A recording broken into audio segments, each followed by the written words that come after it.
completo del capítulo. Vamos a leer el versículo 1, lo leo una vez yo y lo leen una vez ustedes. Amén. Dice la palabra del Señor. Libro de la genealogía de Jesucristo, hijo de David, hijo de Abraham.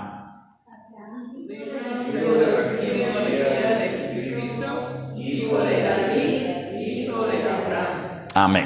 Padre, te damos gracias en esta mañana por tu palabra, Señor. Gracias porque podemos en ella meditar, en ella descubrir los tesoros que tienes para nosotros, Señor. En esta mañana te pido que seas tú enviando tu palabra, que seas tú utilizando mi vida, que seas tú retándonos, Señor, con este ejemplo que nos diste a través de tu venida. Gracias porque en común acuerdo decidieron que Jesús viniera a morir por nosotros en la cruz del Calvario, y hoy podemos gozar de todos los beneficios ganados no solamente con su encarnación, con su muerte, sino también con su resurrección. Gracias te damos en el nombre de Jesús. Amén y amén. Estas fechas realmente son las fechas de la discordia entre la mayoría de los evangélicos. Porque pues hay muchos grupos que sí que hay que hacer cierto asunto de celebración, cierto asunto que no, pero más allá que eso, yo me gustaría en esta mañana que podamos tomarnos un tiempo como cristianos para aprovechar en meditar el significado que tuvo y sigue teniendo para nosotros y para el mundo entero la venida de nuestro Señor Jesucristo. Que muchas veces en medio de estas disputas y discusiones nos perdemos la bendición de poder ver con profundidad estos pasajes, y a veces no forman parte de nuestras lecturas cotidianas, a veces por ese anti todo que tenemos, ¿verdad? Yo quiero que nos tomemos un tiempo para poder meditar acerca de este evento que fue el evento crucial de toda la humanidad, un evento que marcó un antes y un después en la historia, pero más allá que la historia en general, un antes y un después para la historia nuestra, para la historia de nuestras vidas, la venida del Mesías. Cada uno de los evangelios relata la venida del Mesías de manera diferente. ¿Por qué? Porque tienen un objetivo diferente. Pero hoy quiero que nos centremos en el evangelio de Mateo, y vamos a ver cómo Mateo era un judío. Todo el Antiguo Testamento realmente en primera instancia le pertenecía a los judíos. Nosotros tenemos la bendición como cristianos, gentiles pero cristianos, alguien decía, un escritor, de haber nacido ya con la bendición de tener una Biblia en mano. Los judíos tuvieron que pasar todo ese proceso de que no tenían un libro sagrado, y ellos estuvieron en ese proceso en el que el libro sagrado se fue construyendo. Nosotros como iglesia cristiana, a partir de nuestro Señor Jesucristo y a partir de Pentecostés, ya adoptamos todo el Antiguo Testamento y lo hicimos nuestro. Pero en primera instancia tenemos que recordar que todo ese Antiguo Testamento fue dado en un contexto judío, y eso nos sirve a nosotros porque Mateo fue un escritor judío que escribió principalmente para judíos que habían creído en Cristo, y para que judíos creyeran en Cristo. Así que los judíos tenían varias particularidades. Una de ellas es el hecho de la observancia de las genealogías. Nosotros realmente no tenemos mucho esa costumbre, ¿verdad? Yo personalmente conozco un poco acerca de tíos y abuelos. Si usted me pregunta de mis bisabuelos, muy poco sé de ellos, y tatarabuelos, menos, ¿verdad? Yo no sé en el caso suyo, pero muchos difícilmente podemos rastrear toda nuestra línea genealógica 3, 4 generaciones. Tal vez eso no es algo que nos quite el sueño, nos robe el sueño en esta parte del mundo, ¿verdad? Pero para los judíos sí que tenía un significado muy importante, porque eso hacía una conexión entre ellos en el presente y el pasado. hacia dónde ellos pertenecían y de qué linaje ellos venían. En un aspecto positivo era eso. En un aspecto negativo vemos la actitud de muchos de ellos de que se creían que porque eran linaje de Abraham, pues ya tenían como acceso automáticamente al Padre y al cielo y a todo, ¿verdad? Y fue una de las pugnas por ahí en el futuro que se encontraron con Jesús, ¿verdad? Porque ellos decían, nosotros hijos de Abraham somos. Era una pugna ahí con Jesús, porque Jesús les dijo, bueno, ustedes hijos de su padre, el diablo son. Y bueno, ¿cómo así, va? Si nosotros, linaje 100%, pura sangre y todo, sangre azul y todo. Bueno, ese asunto de la genealogía, había posiciones que lo utilizaban de una buena forma y otros que lo utilizaban realmente de una mala forma. Pero Mateo, por eso comienza la genealogía, por eso comienza el libro así. Puede parecer para nosotros un poco aburrido, ¿verdad? Hijo de no sé quién, hijo de no sé quién, hijo de no sé quién. Ay, me salto mejor hasta el versículo 12. Después de la exhortación, ahí sí ya lo entiendo, ¿verdad? A veces la genealogía no tiene mucho sentido para nosotros, pero para ellos sí que tenían. Ahora, este primer versículo que leímos de cuando dice que era hijo de David e hijo de Abraham, eso es interesante, porque está conectando dos conceptos que eran muy importantes para los judíos. Recordemos que fue un libro para judíos principalmente. Después, ya para los chapines, ¿verdad? Para nosotros también es importante, pero primeramente para los judíos. Entonces es bueno entender qué ellos entendían con eso, porque nos da a nosotros algunos otros detallitos interesantes, ¿verdad? Ellos esperaban a un Mesías. Estaban esperando a un Mesías, alguien que les había sido anunciado desde el Antiguo Testamento y de hecho desde el mismo Génesis. ¿Recuerdan ustedes esa promesa que Dios le da a la misma primer pareja, a Adán y Eva, cuando les dice que de su simiente iba a venir una descendencia? En el versículo 2:5 dice, en el versículo 2:4, estos son los orígenes de los cielos y de la tierra cuando fueron creados, el día que Jehová hizo los cielos. Y en el capítulo 5, versículo 1 de Génesis dice, este es el libro de las generaciones de Adán. Está conectando Mateo intencionalmente con un nuevo principio. Le está diciendo a los judíos, este es un nuevo principio.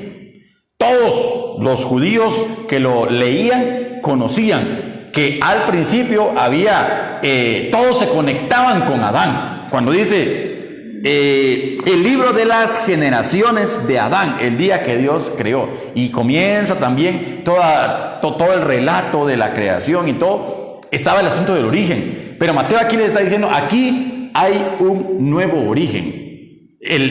Por eso comienza con un asunto de una nueva genealogía, hijo de David e hijo de Abraham. Pero también hay algo interesante, aparte de la misma genealogía, el hecho de que David, ¿qué era David? ¿Qué función fungía David en el pueblo? ¿Qué función fungía David? ¿Qué fue él? Fue un rey, ¿verdad? Entonces, está conectando a Jesús con la línea davídica, es decir, con la línea real, y también lo está conectando con Abraham, como el que cumple la promesa del pacto que Dios le había prometido a Abraham. ¿Recuerdan ustedes que, después de pasar por todo el Génesis y al llegar a Abraham ahí en Génesis 11, encontramos a una persona que a Dios le place en su soberanía escogerlo, a Abraham? Antes de Abraham no existían los judíos, ¿verdad? Ahí con Abraham, de ahí en adelante comienza. Y Abraham no era judío, ¿verdad? ¿De dónde venía? De Ur de los Caldeos.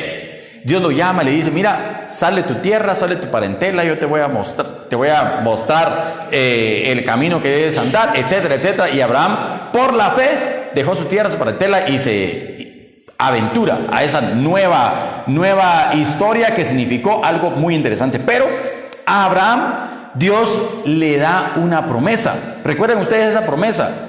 Y haré de ti una gran nación, le dice, y te bendeciré. Y aquí viene un aspecto importante, que Dios le da la promesa a Abraham, le dice, bendeciré a los que te bendijeren y maldeciré a los que te maldijeren, ¿verdad?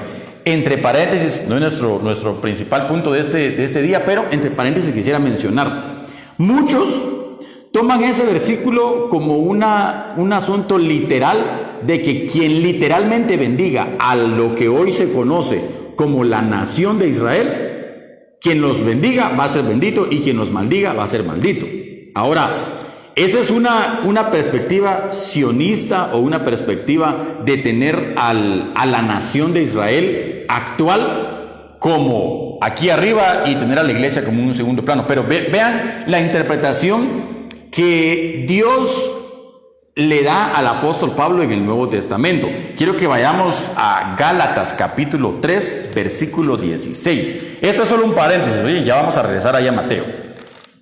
Gálatas capítulo 3, versículo 16. Esta parte, aunque es un paréntesis, es importante que la tengamos presente. Ahora bien, dice, a Abraham fueron hechas las promesas. Estoy en Gálatas capítulo 3, versos 16.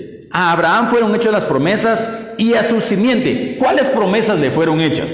Usted ponga una pausa ahí, ponga su dedo ahí y no vaya a perder esa cita. Y quiero que vayamos a Génesis capítulo 12, verso 7. No vaya a perder la cita de Gálatas, oye. Génesis capítulo 12, verso 7. ¿Qué le dijo Dios a Abraham? Apareció Abraham y le dijo, a tu descendencia daré esta tierra. Y edificó allí altar. Déjenme buscar este versículo donde Dios le dice que iba a bendecir en él todas las familias de la tierra. Si ustedes lo ven ahí en Génesis,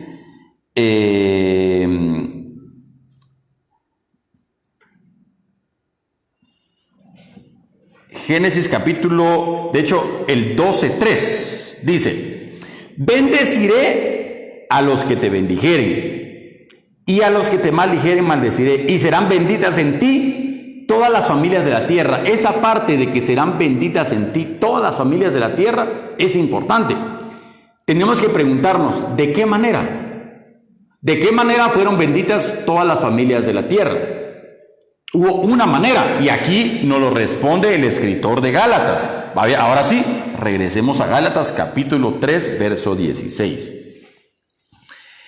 Ahora bien, a Abraham fueron hechas las promesas y a su simiente, esta promesa que acabamos de leer. No dice, y a las simientes, como si hablase de muchos, sino como de uno, y a tu simiente, la cual es Cristo. Entonces, esa promesa que Dios había prometido a Abraham, como un eco de otra promesa que había hecho también a algo que se conoce como el protoevangelio en Génesis capítulo 3, verso 15, quiero que lo leamos también, dice, y pondré, cuando se da el conflicto del pecado del hombre, pero Dios le promete a la mujer, miren la promesa que le dio a la mujer, y pondré enemistad entre ti y la mujer. Le está hablando a la serpiente. Está marcando ese conflicto que iba a haber entre la serpiente como un representante del diablo y la mujer. Y dice, pondré enemistad entre ti, es decir, entre la serpiente y la mujer, y entre la simiente de la serpiente y la simiente de la mujer. Esta te herirá en la cabeza, es decir, la mujer iba a herir a la serpiente en la cabeza, y tú le dirás en el carcañal. La serpiente iba a morder a la mujer en el carcañal, pero la victoria que iba a tener, si usted aplasta a una serpiente en la cabeza, la deshace, ¿verdad? Esa promesa que Dios le dio en Génesis 3:15 a Abraham, que se la dio a Adán, que se la ratifica a Abraham en Génesis capítulo 12, versículo 3, que la explica aquí también Gálatas, cuando dice, esa simiente, ¿quién era? Era Cristo. Esa simiente no tiene que ver con una nación en particular, no tiene que ver con un pueblo hoy que se hacen decir descendientes de Abraham, no tiene que ver con eso, tiene que ver con Cristo. Usted y yo somos benditos en Cristo, no somos benditos en Israel, somos benditos en Cristo. Y esa parte es importante porque hay muchas personas sionistas que dice que si alguien bendice o maldice a la nación como tal, va a ser bendito o maldito. No es eso, se refería a Cristo. En Cristo es que usted y yo somos benditos. Bueno, cerramos ese paréntesis, regresemos entonces a Mateo.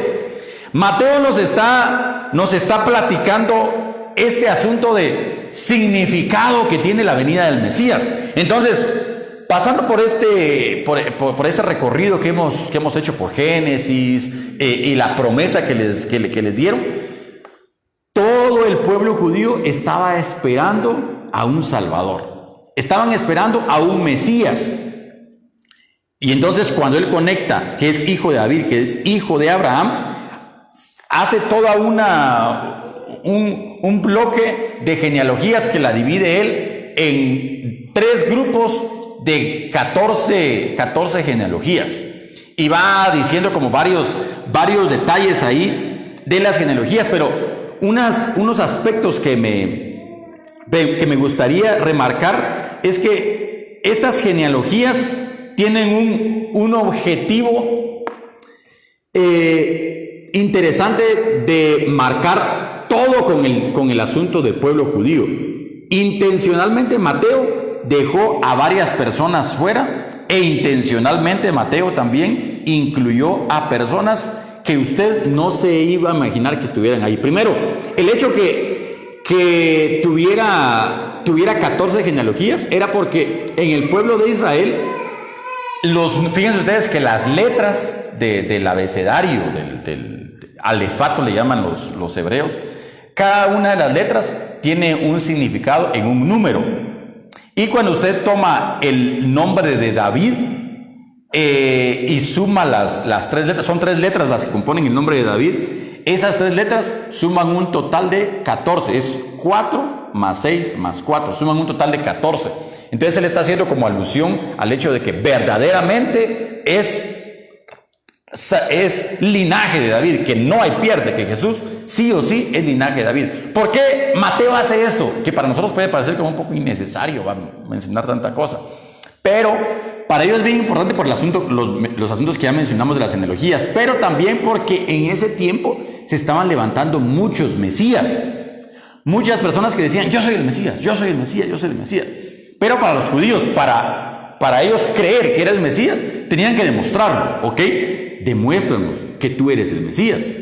Y tenían que demostrarlo ¿cómo? Con toda la genealogía, ¿verdad? Así como, por lo menos nosotros en el RENAP, algo podemos demostrar, para que somos hijos de tales personas, porque ahí en el RENAP está inscrito, ¿verdad? Así en la genealogía ellos tenían que demostrar, versus todos esos falsos cristos que se estaban levantando. Jesús tenía que demostrar que era el cumplimiento de las profecías hechas antes, que iba a venir el Mesías, que iba a ser de la raíz davídica. Entonces, él lo está demostrando. Ahora, unos aspectos que me parecen fascinantes a mí en este tema de la genealogía es el hecho que están incluidas personas que nunca nos hubiéramos imaginado que estuvieran allí incluidas. Primero, cada una de estas personas son humanos con todos sus errores y con todas sus virtudes.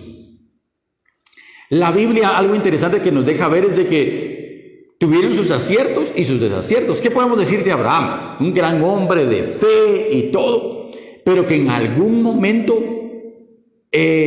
con su esposa planean un asunto de cómo hacer cumplir la promesa de Dios. Dios le dijo: te voy a dar una nación y van a ser mucho mayor que la arena del mar, que las estrellas de los cielos, etcétera. Pero ellos se encontraban con una realidad difícil. ¿Cuál es la realidad difícil? Que su esposa era estéril. Y por si fuera poco, aparte de estéril, ya era de avanzada edad. Entonces, todas las probabilidades jugaban en contra de ellos.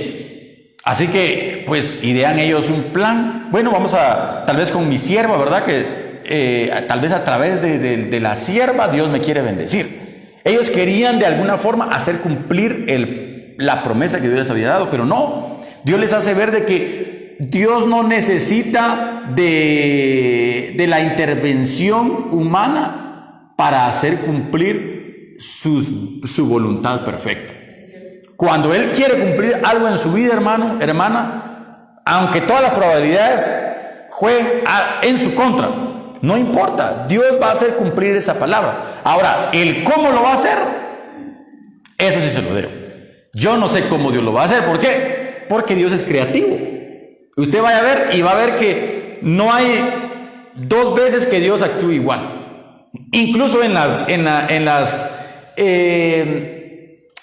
batallas militares, en las estrategias, les da estrategias diferentes a cada quien. Que cuando oigas el soplido, entonces, que den vueltas alrededor del muro, que tenía eso que ver con una estrategia militar, den una vuelta, y miren, van a agarrar unas tinajas y las van a quebrar, y estrategias que eran creativas de Dios, ¿verdad? Él es un Dios creativo. Así que si usted está buscando en la Biblia definitivamente es nuestro manual de vida y todo, pero Dios es un Dios creativo y con usted también es un Dios creativo. Muchas veces nosotros como seres humanos queremos tener el ABC, ¿verdad? El manual que diga como fácil, como cuando compra un aparato uno y dice, aquí están estos tornillos, póngalo aquí, tornillo A aquí, tornillo de calidad. Tranquilo, ahí no hay pierde, dice uno, casa. Pero se vuelve difícil la cosa cuando no tenemos exactamente, particularmente en nuestra vida, en la cotidianidad, el ABC. Tenemos indicaciones generales y vemos cómo Dios nos muestra en su palabra cómo actúa con cada persona. Pero en su caso particular, Dios actúa de forma particular.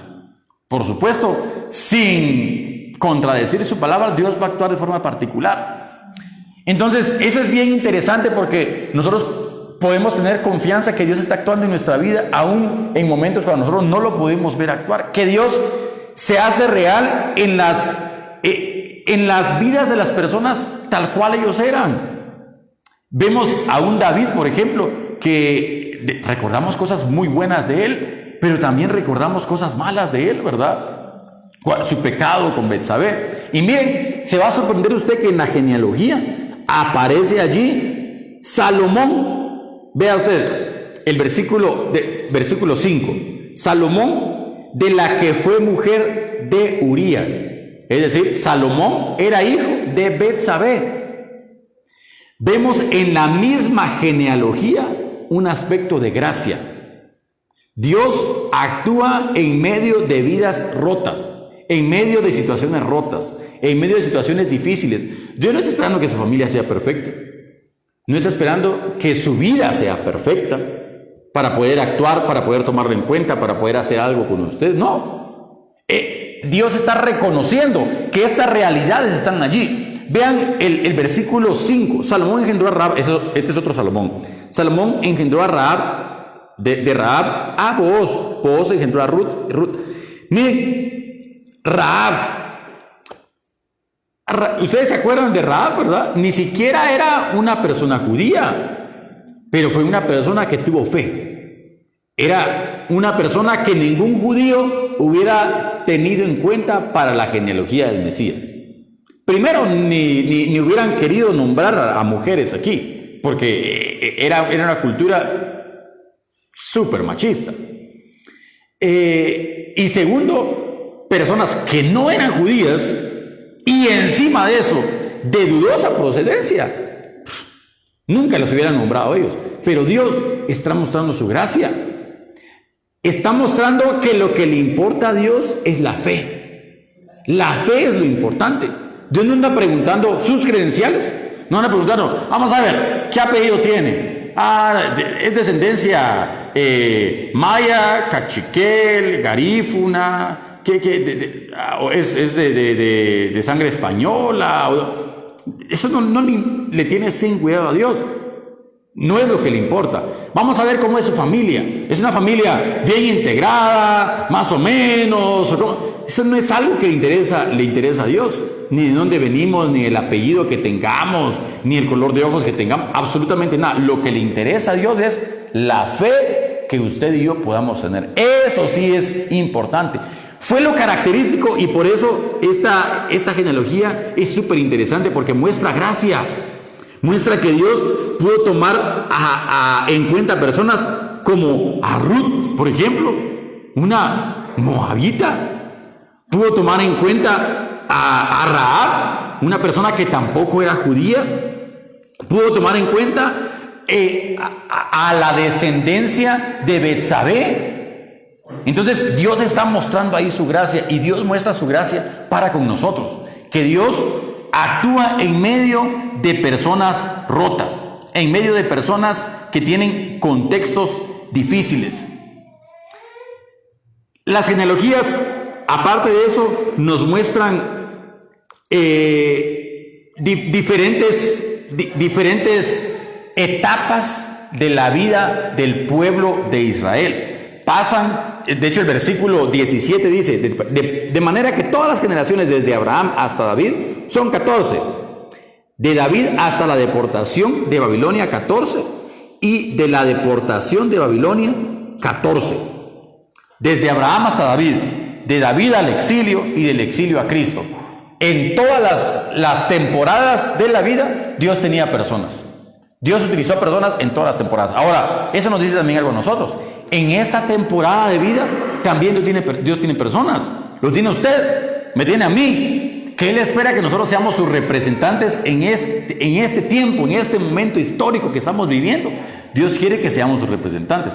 Dios no va a hacer que resucite ahí Elías, que resucite Moisés, que resucite Juan el Bautista, para que ellos sean las personas a las que Dios utilice de maneras poderosas en este mundo. No, Dios lo va a utilizar a usted y a mí. Cada generación tuvo personas que marcaron la diferencia. Esta generación, Dios está esperando que nosotros marquemos la diferencia en medio de nuestra generación.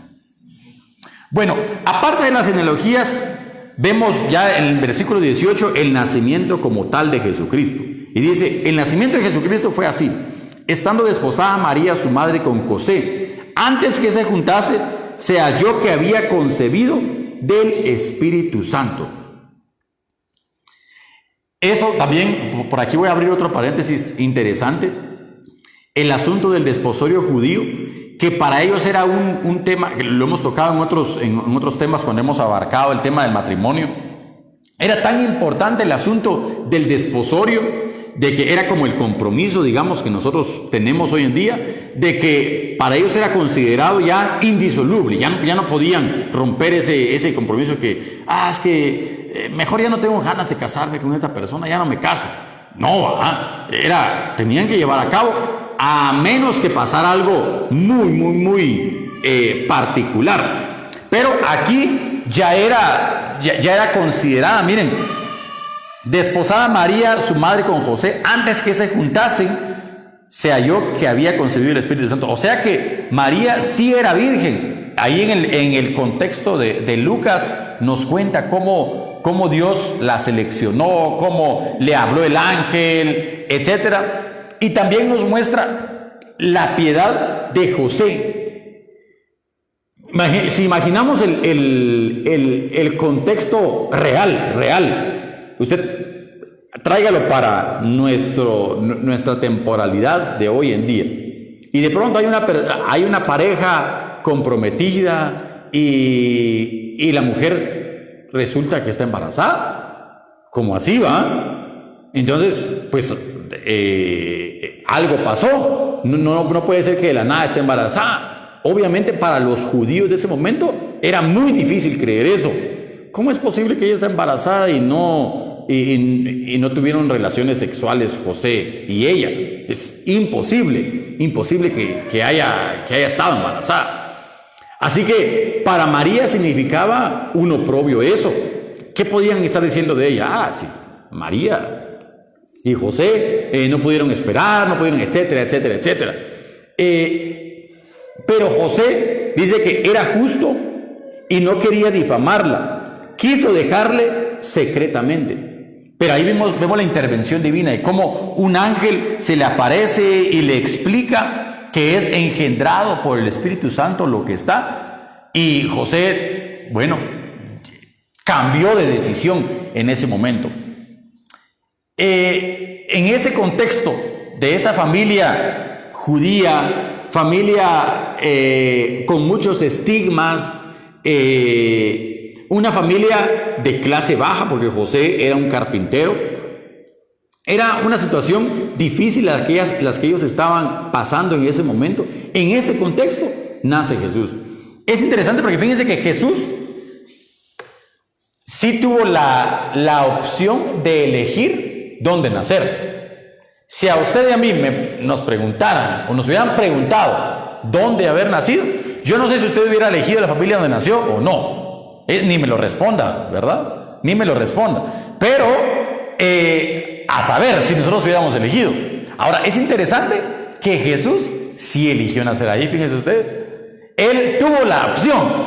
Pudo haber dicho, yo quiero nacer en una cuna de oro o de cristal y en un palacio y quiero tener por lo menos unos 20 servidores diarios porque aquí en el cielo estoy calidad, pues los ángeles me sirven y todo. Entonces, tampoco, por lo menos va a ser bastante menos, pero aunque sea varios servidores ahí y las construcciones no se comparan a las que están aquí en el cielo, pero bueno, él pudo elegir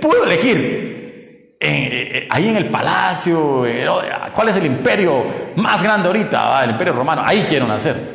Pero él eligió una familia muy humilde, nacer en un lugar muy humilde, y es interesante cómo el contraste de dejar el cielo, siendo Dios, a venir a nacer en un lugar que él eligió, porque él sabía pues todo eso que iba a pasar y todo dónde iba a nacer exactamente.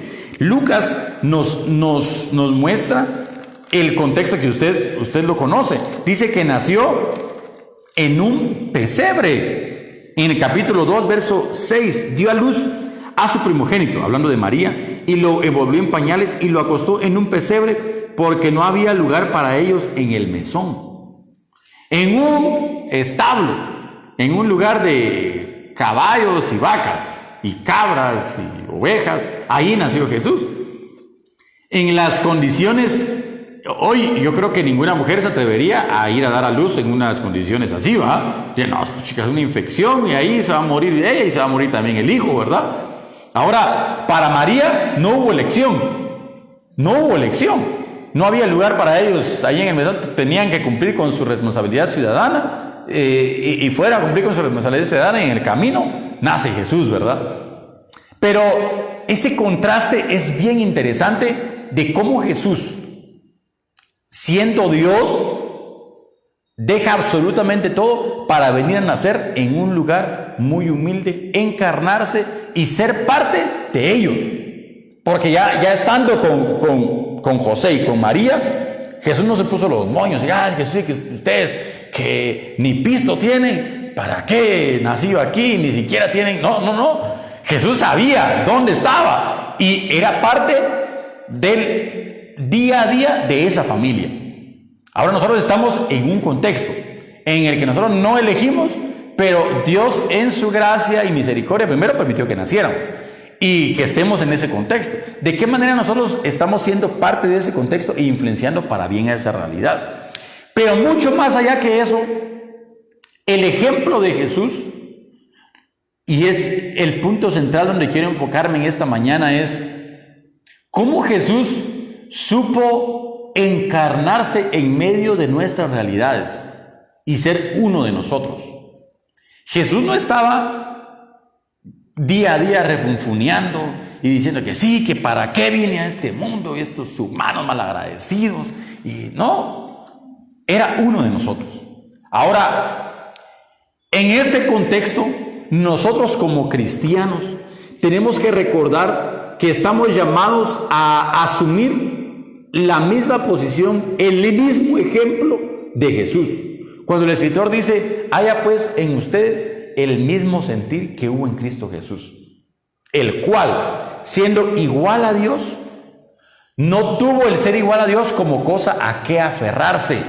Él no se aferró al cielo y aquí, como nosotros sí nos aferramos muchas veces a nuestras cosas. No. ¿Cómo me voy a desprender yo de esto? ¿Y cómo voy yo a ir a otro lado si aquí está mi casa y de aquí soy y yo no me muevo de aquí y todo? Jesús pudo. No, yo no voy yo.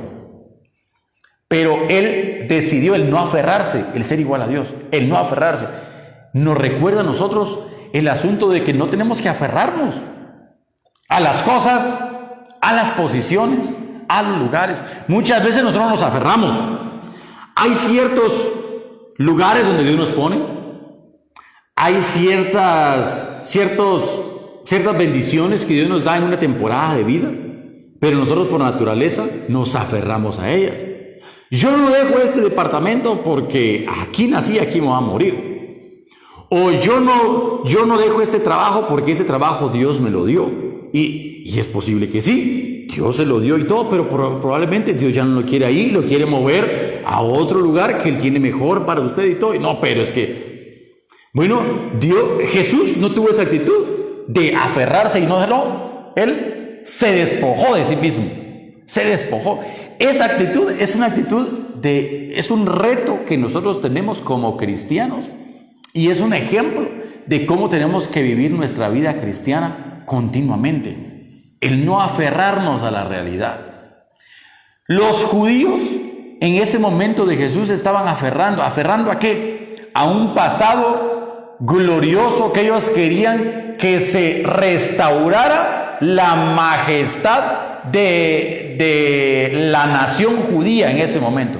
Y estaban esperando a un Salvador que viniera a derrocar al imperio romano. Imaginen ustedes, después de tener a reyes como David, Salomón, donde tuvo el pueblo de Israel un auge en cuanto a lo económico, en cuanto a lo militar, en cuanto a la unidad de todas las tribus.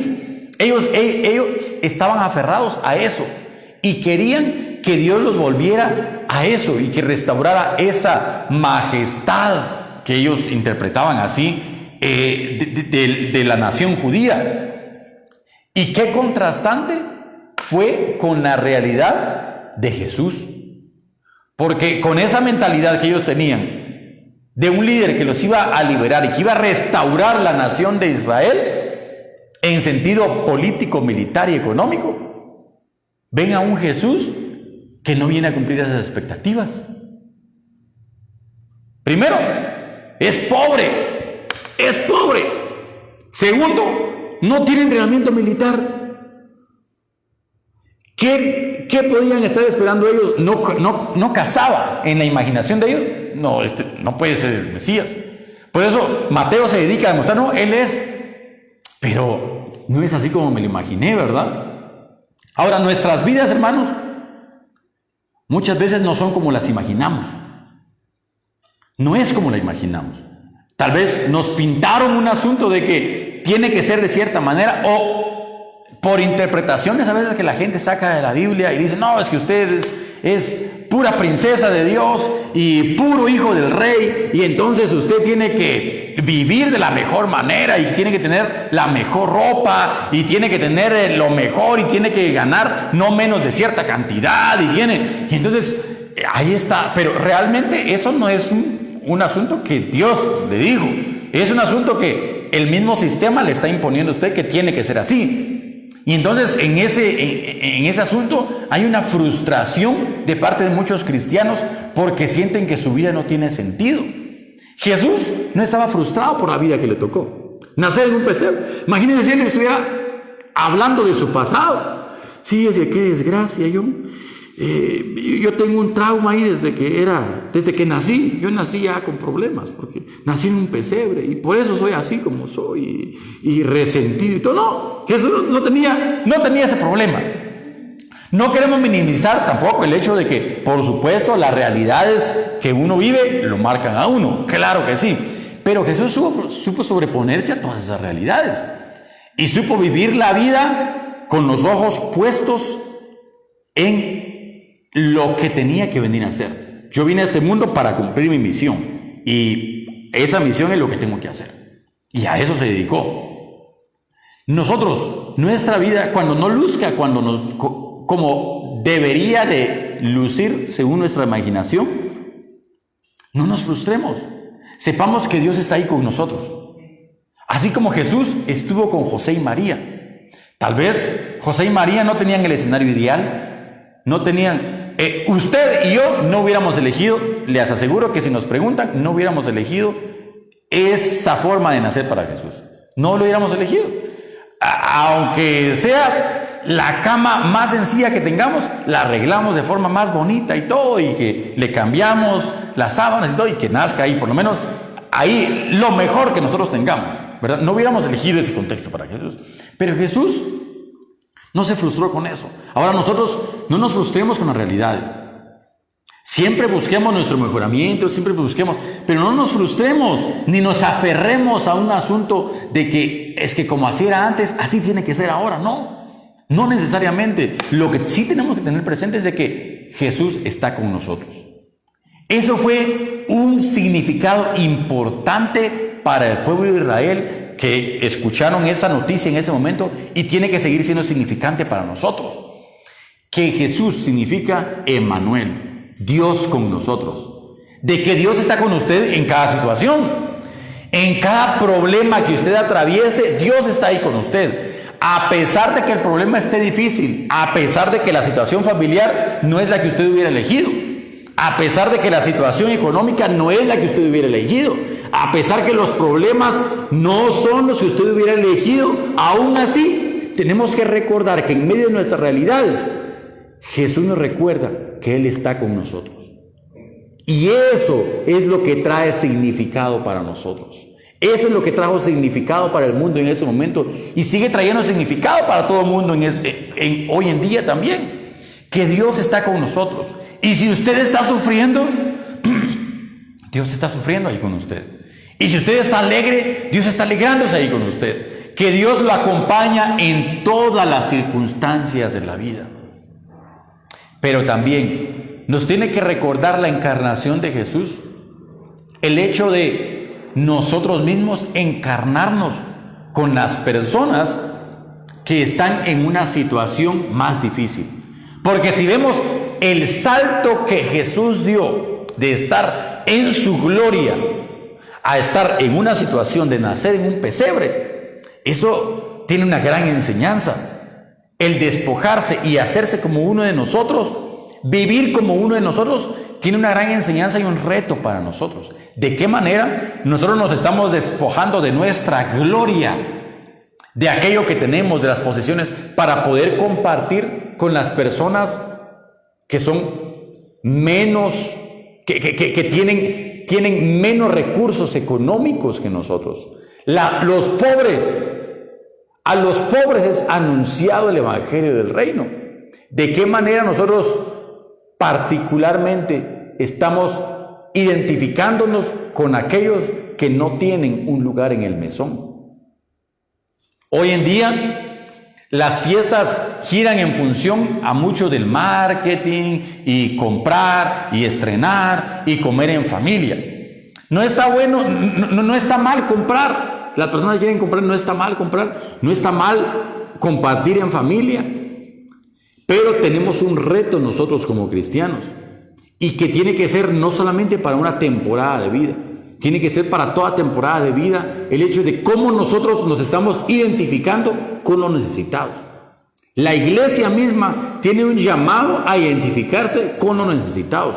¿Cómo nosotros lo estamos haciendo particularmente en esta fecha?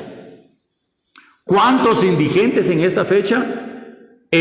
Lo que para muchos es un motivo de pasar en familia y disfrutar, para ellos significa la temporada más triste de vida.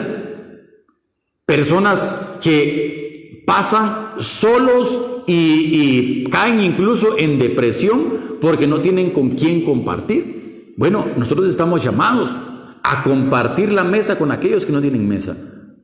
A ser personas que nos identifiquemos con aquellos con los cuales nadie se identifica. Y eso tiene que ser no solamente para una fecha.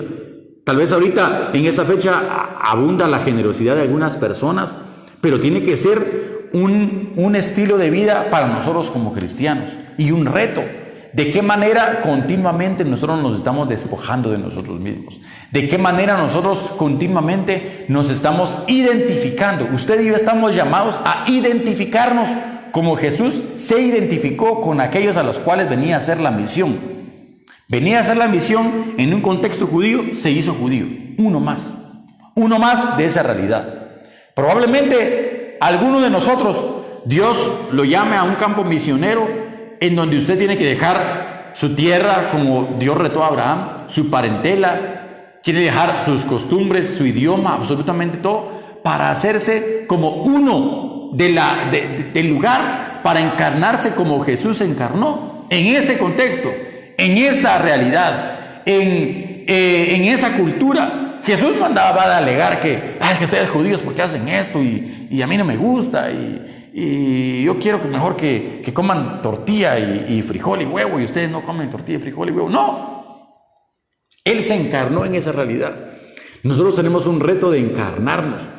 Por eso, una cosa tan simple que Jesús les dijo simple pero profunda a sus discípulos fue: lo que les pongan adelante para comer, coman, ¿verdad? Cuando usted va a diferente comunidad y todo, y las personas le ofrezcan, ore, y que esa oración sea oración de fe, hermano, y cómase lo que le pongan adelante, ¿verdad? ¿Por qué? Porque esas personas están compartiendo con usted lo mejor. Para usted puede significar que unos frijolitos ahí y una cosa y un sabor ahí que no me gusta y todo. Puede significar para usted, pero para ellos es lo mejor. Ellos prepararon lo mejor para darle a usted. José y María hicieron lo mejor para que el bebé naciera en la realidad que ellos eran personas pobres, personas que no tenían muchos recursos, pero hicieron lo mejor. Entonces nosotros identifiquémonos con esas personas, siendo como uno de ellos. Cuando tengamos la oportunidad de ir a viajes misioneros con esas personas, hagámoslo. Si es a corto plazo, a mediano plazo, a largo plazo, identifiquémonos. Pero no solamente en esos viajes misioneros a otras comunidades, sino también en las realidades que nosotros vivimos, con nuestros compañeros de trabajo. Identifiquémonos con las realidades que viven. Tal vez hay madres solteras allí que están pasando situaciones difíciles, personas que nosotros conocemos porque compartimos con ellas todos los días. Tal vez hay un compañero de trabajo que está pasando una situación de luto difícil porque algún familiar falleció hace poco y no tiene una esperanza. Identifiquémonos con esa persona, sintamos esa tristeza que esa persona está sintiendo, invitemos a esa persona, platiquemos con esa persona. No se trata siempre solo de dinero, se trata también de identificarse con su actitud. El simplemente invitar a veces a una persona y mira, tomémonos un café, quiero escuchar, ¿cómo estás? ¿Qué está pasando con tu vida? Yo no soy El Salvador ni puedo cambiar tu vida, pero yo conozco a alguien que puede cambiar tu vida. Quiero escuchar. A veces solamente el escuchar cómo las personas están viviendo su vida significa mucho para ellos. Pero a veces nuestras vidas están tan ocupadas que no podemos identificarnos con esas personas. Están tan arriba nuestras vidas que no tenemos tiempo para pausar y escuchar a las personas que están pasando necesidades. El ejemplo de Jesús nos ha llamado a que tenemos nosotros que identificarnos con los que no tienen un lugar en el mesón, identificarnos con los que están pasando situaciones difíciles y nosotros encarnar esa realidad, encarnar y vivir esa realidad. Así que ese reto que sea para nosotros, más allá de las discusiones de que si hacemos o no hacemos, tenemos que rescatar la actitud que tuvo en Cristo, que tuvo Cristo Jesús. Ese es el llamado al que nos llama el escritor. Haya en ustedes esta misma actitud, esa misma actitud que esté continuamente en nosotros. Padre, te damos gracias en esta hora porque nos permites ver en tu palabra la bendición del nacimiento de nuestro Salvador. Ese Emmanuel que es Dios con nosotros, que está con nosotros en medio de toda circunstancia. Gracias porque podemos proclamar la victoria de Jesucristo sobre nuestras vidas en medio de cualquier circunstancia. Te pedimos que nos ayudes a no aferrarnos al pasado, a no aferrarnos a lo que incluso a conceptos que nosotros pensamos que es donde deberíamos de estar, a no aferrarnos a ideas, a no aferrarnos a nada de lo que tenemos material, ni económicamente, ni a familia, ni a lugar, sino a despojarnos de todo esto, Señor, para poder seguir tus pisadas, para poder seguir ese ejemplo que nos marcaste, Señor. No solamente con palabras, sino con tu vida nos marcaste ese ejemplo al dejar toda tu gloria y hacerte como uno de nosotros. Ayúdanos a nosotros a encarnar ese mensaje del Evangelio, Señor. Más allá que transmitir información verbal, a encarnar el mensaje del Evangelio para poder compartirlo con todas las personas que lo necesitan, Señor. Que este Evangelio sea una oportunidad para poder, que continuamente tú nos des oportunidades para compartirlo, Señor, para poder recordar al mundo de que tú vives, de que tú permaneces y que tú realmente cambias vidas y cambias corazones, Señor. Que esa actitud esté continuamente en nosotros. Gracias por Jesús. Gracias por enviarlo al mundo. Gracias porque nos salvó, nos redimió y porque con su vida nos marcó el ejemplo que debemos seguir. Gracias por Jesús. En el nombre de Jesús, muchas gracias. Amén y amén. Dios les bendiga, hermanos. Y realmente fíjense